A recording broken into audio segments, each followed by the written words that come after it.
All right, we all know what happened. Let me move so you can see some of the carnage. Okay. First thing I want to say is, well, a few things up front. That is the greatest event I've ever been to. When it happened, I've never seen so many people come running to make sure I was okay, to make sure the other driver was okay. John Mears, your family, dude, I can't thank you enough. You got me loaded up, got me back on my trailer. Thomas, Ryan, Jake, Chad, Square Body Stuff Chad, because there's a lot of Chads there today, so let's have no confusion. It was Chad and Square Body Stuff that had his hand in my engine bay where it was hotter than hubs of hell, trying to get the V-band loose so we could get the wheel on, get the truck up on the trailer. Thomas is down there trying to get the exhaust loose. His driver, Kevin, run to get tools. Ryan run the length of the track with my son and was out of breath. John and his family, I don't know who the other gentleman was that brought the truck and trailer over that I talked to all weekend, but just the outpouring of being made to feel like family. That ain't an event and a group of racers. That's just one great big truck owner family that gets together and throws down. In all the years I've been, like it's the races and everything, you know, I started doing this shit when I was like 19. I'm 58, I'll be 59 in November. And, you know, I kind of got out of it back in the early 2000s because I got diagnosed with multiple sclerosis after a hard, bad work-related accident. And we deal with it. I make it work. I make the MS my bitch. But that group of people in every event I've ever been to was the most awesome, respectful, heartfelt group of people I've ever been around. It made you feel like your family, like they've known you your whole life when they come up and talk to you. You know, and there was a lot of other, there were some close calls. Freak Show had a close call down at the end of the track, went way up. Dude, he was down in there farming somewhere in the grass. He come back up, he had a boogered up tire, and we managed to use one of the wheels that we put on this. It was a giveaway wheel. Those two wheels, the lug nuts up the front of my truck got him back going, which I felt honored because part of my truck got to go back out and race. A little bitty part of it, but it got to go out and race.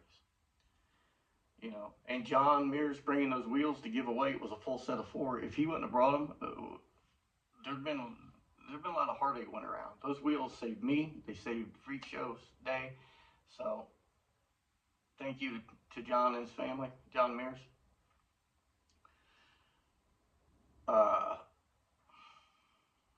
As far as this, listen, I didn't get picked on. It wasn't bad juju. It wasn't none of that. In the racing world, it's never if, but always when shit like this can happen. Okay? It can happen to anybody at any time. You cannot control every aspect of one of these trucks. Okay? Gentleman next to me, I was ready to run next to him. The little truck went down Broadway.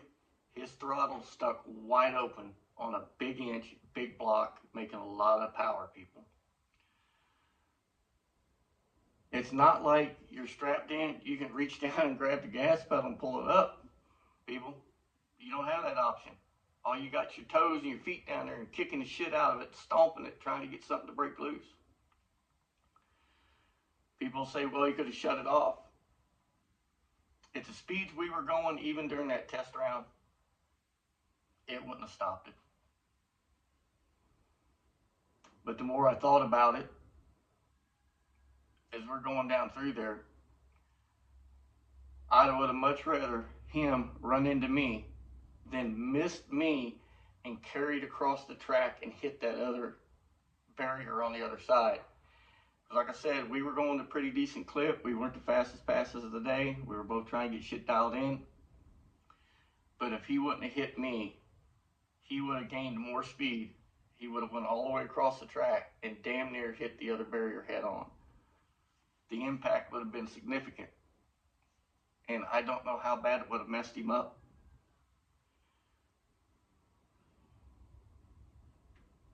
In that situation, him hitting me, I'll take that fucking hit all day, every day. I'm not saying that hit protected him 100%. You know, me being right there next to him. But I think under the circumstances, you know, before we left here, I come out and put my hands on this truck. And I said a prayer that everybody be safe going down. Everybody have a safe time at the event. No wrecks, no hurt, no nothing. And everybody make it home in one piece. And be able to come back and do it next year. Well, if it's so be it, it was what fate has decided, whatever you want to call it, me being lined up next to the gentleman when his throttle stuck, then damn it, that's the way it was meant to be. And if him getting into me kept him from slamming into that barrier at a lot higher speed, which could have done a lot more damage to him personally, truck can be fixed. Like I said, I'll take that hit every damn day. You know, he's owned his truck a long, long time. We've had this one for 15 years. You know, it hurts. The hurt goes away in time. You know, it's just metal. The son already found another one in Parker, Kansas. We're going to go look at this evening, I guess. So it's about an hour and a half, 2-hour drive down there and back. But hey, for a rust-free scar body, which is really hard to find anymore if they're in a salt belt, we're going to go take a look at it. You know, so not a lot of money here. You know, it's took us a lot of time to put this truck together here, but we'll get it fixed. The drivetrain's not hurt. As far as I know, it's not hurt. I shut it off right at the impact. So we do have a little bit of carnage other than the body. One of the Kaiser bead locks is going to have to be replaced. It's bent the barrel on the wheel. Front wheel's bent, which I didn't think you could bend one of them damn Jegs wheels. They're like massively thick, but it's got a little wobble in it. One turbo, the one driver's turbo, it bent the, all I can say is it pulled the bolts like it bent the shaft and yanked the bolts out of the exhaust housing. Driver's header's cracked. We'll get all that fixed, okay? No frame damage that I can see whatsoever. I think even the core support's gonna live, but we're gonna put this truck on a diet. And I made up my mind, we're either gonna come back turbos or it's gonna come back either blower or pro charger. I can go either of the 3 ways. So I've always wanted to put a big bad root spoiler on an S10, especially on a big block. That looks sick as shit. But see, I'm not worried about winning or losing. I'm just going to do this to have fun. And now that I've been to this event with all these people, I'm already itching to get the truck fixed and go back and do it again and again and again. Greatest group of racers on earth at that event. I mean, what else? I mean, a bunch of guys with trucks. I mean, how cool is that? Taking shit with the aerodynamics of a barn and putting it down a racetrack, and a sketchy track at that. But the truck was doing good. It's like running on the street. But I got video of it from the starting line. I'm reluctant to post any of it because I don't want people going in the comments, because that's the quickest way to piss me off, is going there and start bashing that other driver. You weren't in the seat, you weren't there, you don't know. You can have a throttle hang on you. It's never the same thing twice, okay? So let's just keep the nasty comments to ourselves all the way around. The man feels bad enough as it is. There's no need to add insult on top of it. There's no room for that shit in racing. Period. Like I said, told my boy, it's never if, it's when. Every time you pull to the line, it's like pulling the pin on a hand grenade. You don't know what's going to happen. So you take your licks, you come back, and you come back bigger, better the next time. And that's what we're going to do. So truck will not be gray.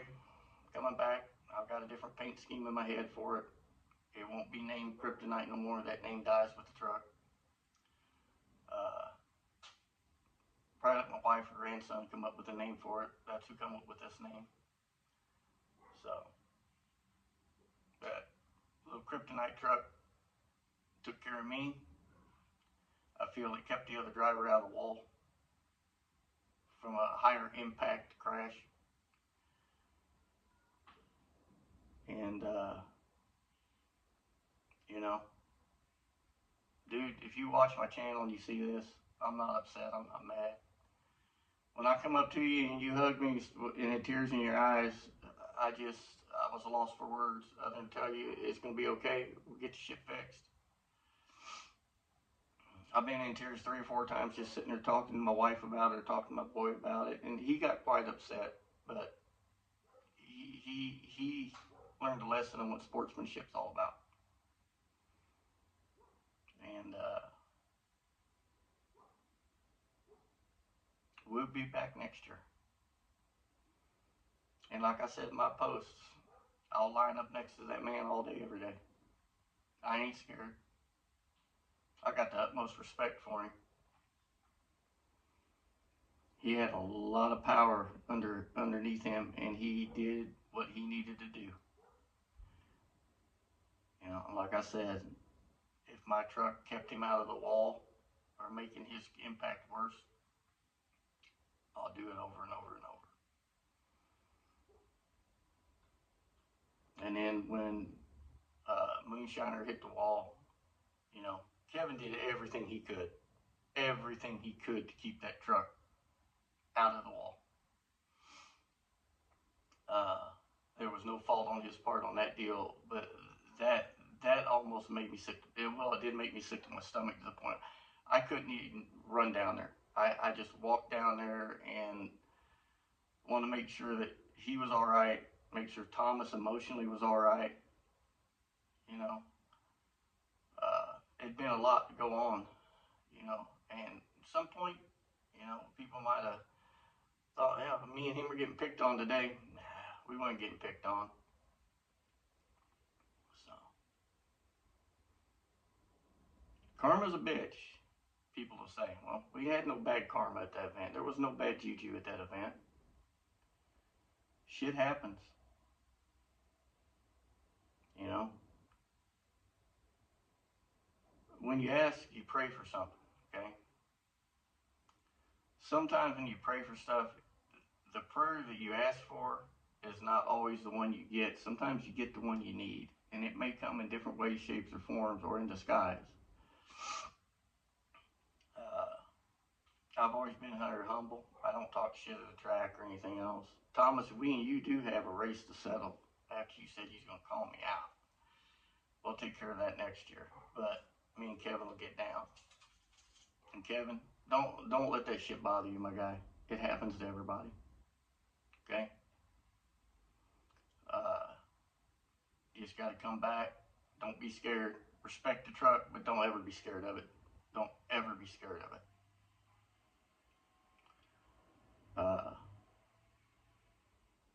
Ryan, please get a cage in Jake's truck. If you watch this, please, for the love of God, put a cage in that kid's truck. I know you talked about it with me when I asked you that you're going to do it this winter, but please make sure it happens. That kid's a hell of a kid. And I enjoyed talking with you, Jake, during the event. I enjoyed talking with Ryan and Thomas and his wife and everybody. John Mears, his family. You know, Justin Wilson coming over to check on me that night. Paid me a compliment. The guys from Freak Show, him and his dad. You know. And I can't say it enough, I have never been a part of something with the honest to God greatest group of people on earth that there was at that event. I had people I didn't even know come over and check on me, or run into me walking around and, you feeling all right? Yeah. Other than I had a raging sinus infection, it was brewing in the background, but other than that, I was doing okay. So, huge thank you to everybody. I consider all of you friends and family at this point. All the help I can't say thank you enough.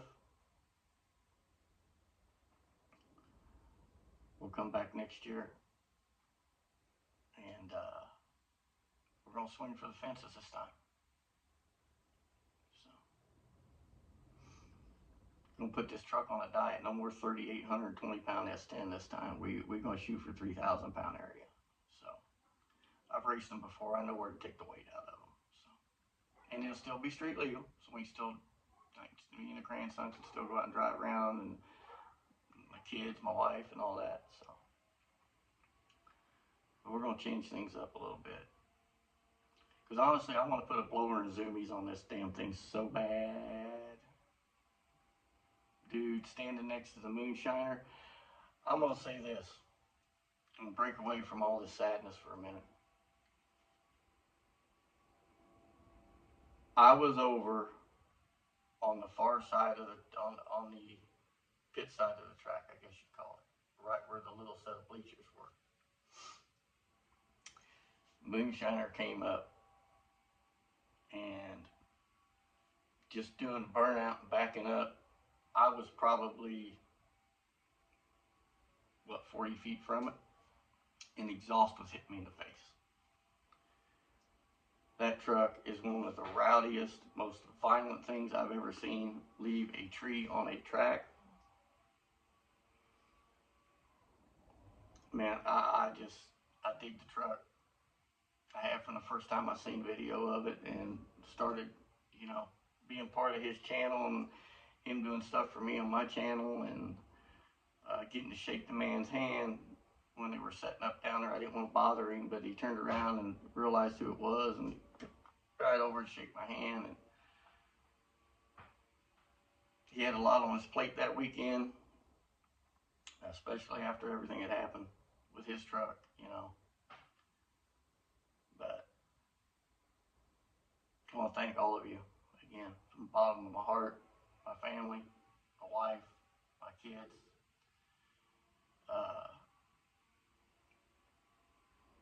Scared my daughter to death when she seen it. And we got her wedding in 2 weeks. And I just, again, want to thank all of you. I consider all of you friends and family at this point. So, we'll get this little shit box fixed, and we'll move forward. Probably by next weekend, we'll have the body off of it. I'm just going to set the cab over here next to it. My son wants to do that. All my wiring, I can just unhook it at each end, pull it all out. It's all labeled, and stuff it right back in the next truck. So, don't know if I have the bead locks on it. These Kaisers, my wife got them for me as a Father's Day gift. They're not a cheap wheel, people. But we'll see about getting, I got to ship it back to them, see if they can fix it. It's a 4-piece wheel, so I'm sure they can. Get that straightened out. We'll get the cab and the bed off, the front clip off, and we'll start measuring corner to corner, side to side, up and down, and I'll make sure everything's square, and then we're going to start over. Paint it before we put it back on, but yeah, we're going to lighten this little shit box up quite a bit. I figure I can get about 700 or 800 pounds off of it. And she might just be a blown big block. Might be a big old 1471 sitting on top of it. And for you that don't know this, let me put this in here real quick. You all know this truck's had a 509 in it for a very long time. Well, when we went to tailgate back when we painted this truck and did all that work on it when we were painting, we pulled the 509 out. I put a 468 in it. Okay. So from then on, any videos you see of the truck, hear it running or anything, it had a stock block, studded 2-bolt main, forged balanced internal, 468 cubic inch or 60 over 454 in it. Aluminum heads, carburetor off the 509, and that's what we were kind of having trouble with because it's set up for a bigger inch motor and a little bit more boost than what we were putting to this. So about 15 pounds is going to be my limit on this little 2-bolt main. We put 17 and a half to it on the first pass, and it shipped the tires real bad coming off the launch, and it rattled my teeth a little bit, but it did all right. So I just had way too much timing pulled out of it. And second pass, when the accident happened, it was starting to come around. And the next pass, I'd have had it down, and if it had lived through the event and didn't rattle the mains or walk the mains in it or pull a head stud out, we'd have had a hot rod. So, but yeah, the 509 is one of my wife's El Camino NA, so you guys know, because we got a 532 that's going to go in this truck for the winter. So, it's already set up for boost, just what I want to put on it. So everybody, stay safe above all. God bless all of you. If you got a truck, come to the next one. You don't have to be fast. You can be slow. You can be anywhere in between. Come down and hang out with the greatest group of people on earth. I'm telling you now. I mean, I always knew truck owners were a different breed. Well, I like trucks. So, and Thomas, I wish I lived closer, buddy. I'd be there to help you get the moonshiner put back together. That broke my heart. That really did. That bothered me more than this one did, because I knew what I could do to get this one fixed, and you know, seeing that truck get, yeah. But you know, again, shit happens. It's part of racing. We ain't like NASCAR, baby. We don't rub paint. We tear shit up. We flat ass tear shit up. If it ain't motor carnage, it's body carnage, baby. If you gonna fuck something up, you gonna do it right. Anyway, again, y'all stay safe. God bless. Thomas, I love you, brother. You, Ryan, Jake, John Mears. I can't say enough. So, I'm going to be right there. Every YouTube video, dude. 5 in the morning, you got one up. I'm going to be in there in the comments. I'm going to be on the live feeds. I'm going to be buying merch. Because next year, man, my shirts will be wore out. I'll need new ones by then anyway. So, I'm right there with you. All of you. So, I consider you all family and friends at this point. Talk to y'all later.